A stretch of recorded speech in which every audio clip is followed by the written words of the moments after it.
What's up mga kababerks? Bali magbibigay na naman tayo ng panibagong update regarding sa ating mga batch 10 na mga patiners, yung 7 heads natin mga kababerks. So ayun, finally nagkaroon na tayo ng pagkakataon na mailipat natin yung ating mga alagang patiner sa ating partition cage na tinatawag. So bali medyo natagalan tayo bago tayo maglipat ng mga baboy kasi medyo maulan na. So bali ngayon ay June 22, 2024. Bali recap tayo, binili natin yung baboy, yung mga biik na yan before April 20, 2024 po. And then sila po ngayon ay umiidad na simula pagkapanganak ng 102 days simula pagkapanganak po. And then bali na po sila 2 months and 2 days simula po pagkabili mga kababerks. So ganyan na po ang update natin sa ating mga alagang baboy ngayon. So dapat nung ika 2 months sila sakto mag-update po ako kaso medyo busy sa trabaho. Ayan, so ngayon na lang natin naharap dahil Sabado walang pasok. Ayan, yan ay naging kinabisihan ko kagad paggising ko ng umaga. Yun, wala nang laman yung kabilang kulungan na yun, yung nasa kabilang side. So andito na sila lahat. Tapos meron pang isang natitira dun sa kabilang side na yun. Yun yung pinaka side na yung isa na yun, yung katabi ng malaking kulungan. Dito, ayan, katabi niya yung susunod na yun. Merong isa doon yung naiwan na nakahiwalay na dati siyang yung mahina kumain. Ngayon medyo malaki na rin siya mga kababerks. Ayan, ipakita ko sa inyo lahat yung mga ating mga alaga ngayon ng malapitan. Kayo na pong bahala kung gaano na po sila kabibigat ngayon. Nagpapasalamat po ako sa ating 432 subscriber na naniniwala sa akin mga kababerks. Ayan, napangitin nyo na ako. So bali sana magtuloy-tuloy pa po yung ating mga subscriber sa pagsuporta. Maraming salamat po. And then yung mga taga-alaga natin, mga nag-aalaga dyan na backyard or malalaking farm, mabuhay po kayo. Sa mga baguhan, sa mga veterano na po sa pag-aalaga ng baboy, tuloy lang po sa laban para po sa pagkakakitaan natin sa pag-aalaga ng baboy.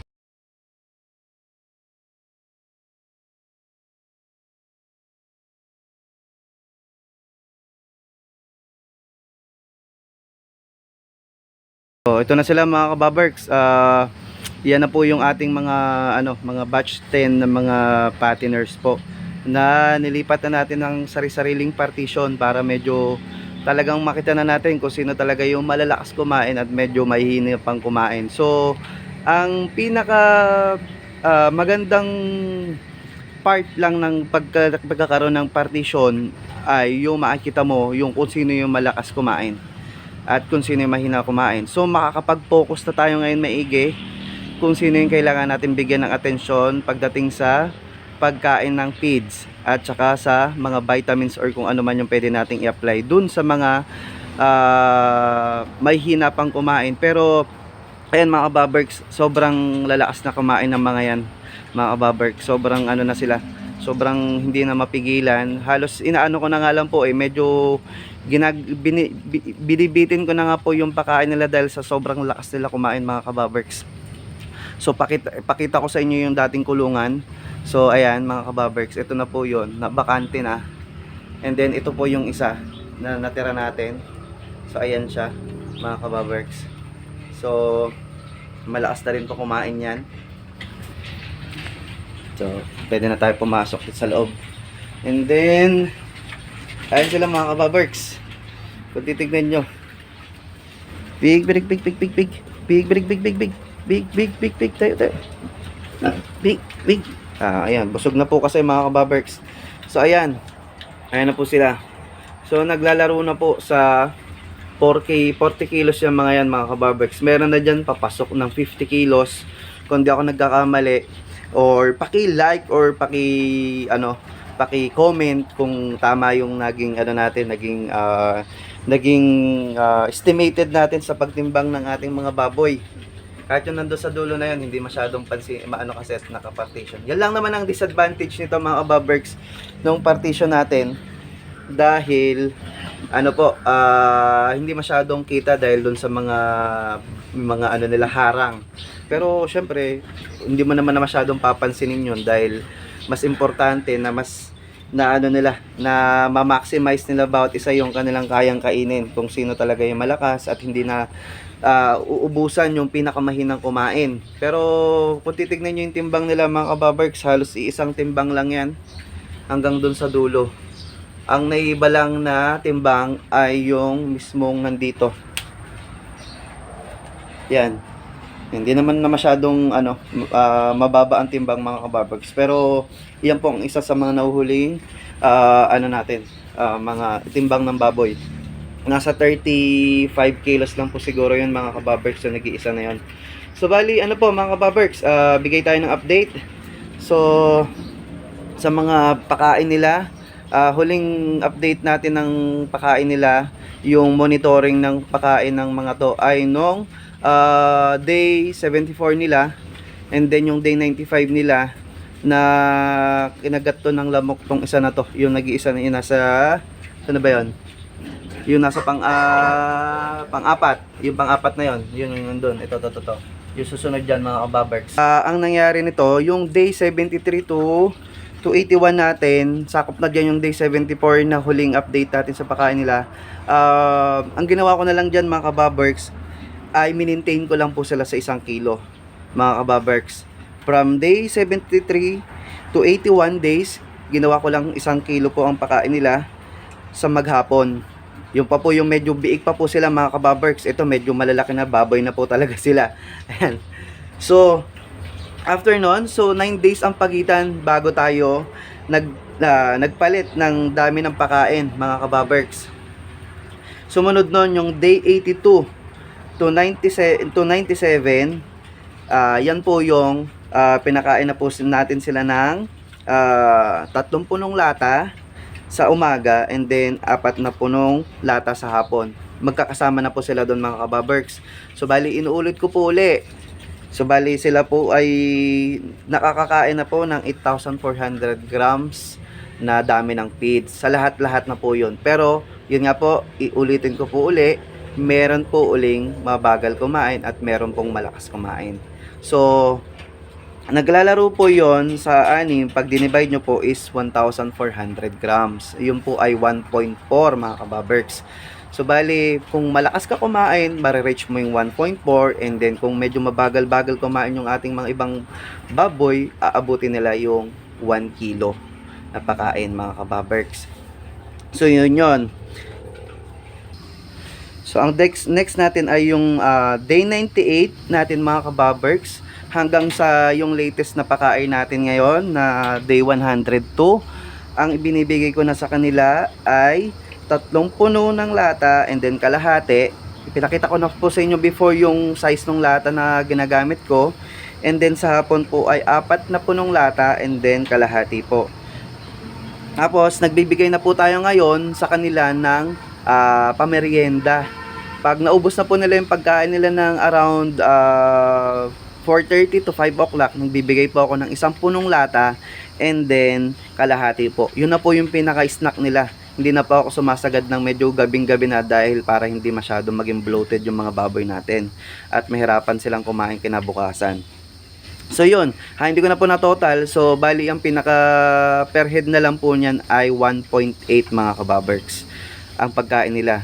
Yun na lang po, ibinigay ko na po sa inyo yung medyo sapat na pakain nila.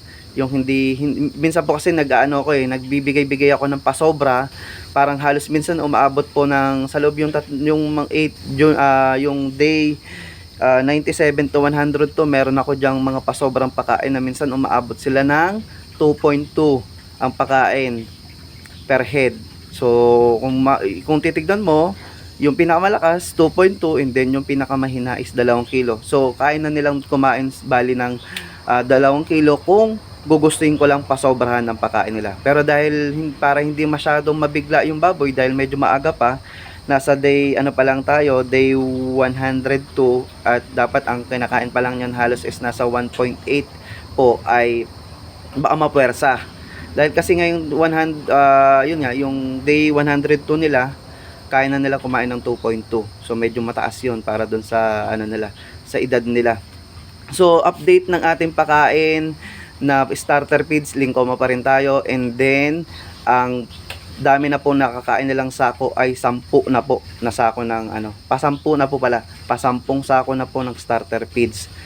Which is na ang pinaka-range lang talaga ng Limcoma. Nakahingi po tayo ng ano, ng feeding guide regarding dun sa starter feeds nila. Hanggang 100 days po yung kanilang starter feeds. Hindi ko po matandaan yung pinakasimula. So bali ano po, bigay ko na lang po sa susunod yung range nung pakain ng Limcoma from sa starter feeds, kung anong range nila. Pero ang pinaka-sure ko po, ang pinaka-last day is 100, day 100 nung ikadalawang buwan po sa nila. Kaso hindi pa po natin namimit yung 10 sako. So medyo konting araw na lang naman mamimit na natin yung 10 sako. So ang next na noon, transition na po tayo sa sa grower feeds. Ayan na.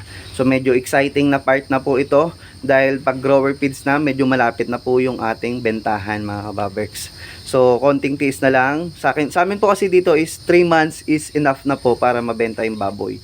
Lalo pa ngayong medyo tag-ulan na, so hindi na po namin masyadong tinatagalan yung pag-aalaga ng baboy. So para makaano kami kagad, baka ulit-uli, mga kababerks. Iba kasi mabot ng 4.5 months or 4 months, pero syempre nasa sa inyo na po yun, mga kababerks, kung hanggang kailan yung gustong i-extend yung inyong pag-aalaga ng baboy.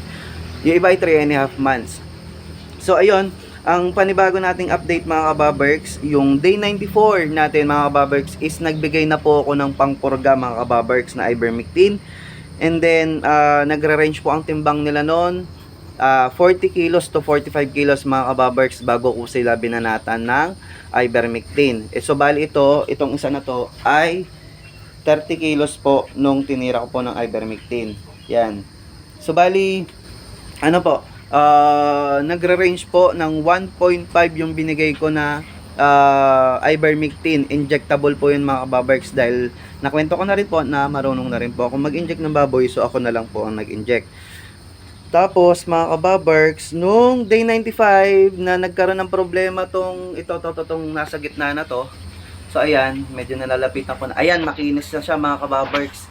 So bali ang ginawa kong treatment dito, mga kababerks. So wag kayong mangamba na medyo malaking problema ang kagat ng lamok, lalo na pag nagmukhang galis na ang kanilang katawan. So nung napansin nyo, nung day 95, maraming galis yan, mga kababerks, di ba? Ayan, so makinis na po siya. Kaya yan po yun, malakas na rin po siya kumain. Medyo noong una na stress po siya dahil medyo talagang makate. Ang ginawa ko noon, mga kababerks, kung naalala nyo, pinaturukan ko ng Robipen strep na 3 ml po yung kanyang yung baboy na yan, mga kababerks. So bali ayun, day 95 hanggang 102, ayun na po ang kanyang balat. Makinis na po, mga kababerks. And then sinabayan ko na rin po ng ivermectin nung binigyan ko po siya nung nung nakaraan po, kasabay po nito mga alaga natin baboy. So dapat bibigyan ko po uli ng ng antibiotic. So hindi ko na tinuloy, baka medyo malakas yung maging epekto uli sa kanya. Magbibigay ako ng update regarding sa Robipen strep medyo sa susunod natin ng mga vlog. Kung ano yung matinding side effect ng ating Robipen strep. So for now, yun lang muna ang ibibigay nating update. So ayun, yan lang pang pinag-combine ko dun sa may kagat na yun, Robipen strep na 3 ml po, and then binanatan ko po ng ivermectin. Yung Robipen strep binigay po ng technician, ako po ay nagbigay ng ivermectin.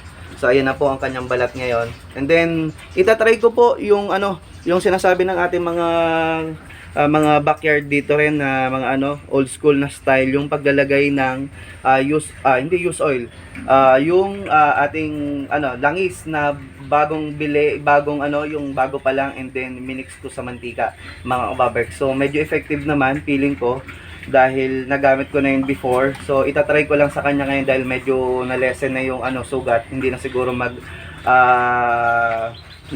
sensitive yung balat niya. Wag inanuhan na natin, pinahira na natin ng may langis. So ayan, mga kababerks. So ang ganda na lang po na mga kababerks yung ating mga mabibigay na update sa ngayon sa ating mga alagang batch 10 na baboy. So sana please support pa rin po, please subscribe pa, mga kababerks, para makagawa pa tayo ng mga panibagong video na pwede nating i-share sa inyo po. Sige, mga kababerks, hanggang doon lang po. Paalam po, salamat. kababerks, medyo hindi na natin nabigyan ng focus to. Ito po yung humina kumain nung day around 60 plus ata, kung di ako nagkakamali, or day 70 niya. Tapos ito na po yung kanyang katawan ngayon. So pik tayo. Nabigyan ko na rin po ito ng ivermectin. Ang pinaka-latest na pagkain nito ay nasa 1.6 na po mga kababerks. Kayang-kaya nyo na pong kainin yon na walang kahirap-hirap. 1.6 po mga kababerks. Medyo malayo siya dun sa pagkain ng mga kanyang kasama. So bali, kung pasosobrahan mo, kaya naman niya kumain hanggang 1.7 to 1.8 ang kaya niyang pasobra. Pinaka-maximum na sobra niya na yung 1.8. Hindi niya pa kaya yung 2 kilo. Hindi katulad dun sa kabila na medyo talagang malalakas na kumain. So yun lang mga kababerks. Sana matuwa kayo dahil medyo maganda yung naging pamamaraan ko. So hanggang dito sa mga mahihina kumain, dun sa mga tinamaan ng lamok, yung management ko medyo gumaganda na. Hindi na katulad before ng mga bago-bago pa ako. Ayan, medyo talagang hindi pa tayo marunong. So at least ngayon nag-i-improve na. Sana magustuhan niyo po uli yung ating mga ang katawan ng ating mga bagong alaga. Hindi ito po yung lumang batch ha, hindi po ito yung batch 9. Ito po ay batch 10 mga kababerks. Okay? Okay, salamat po.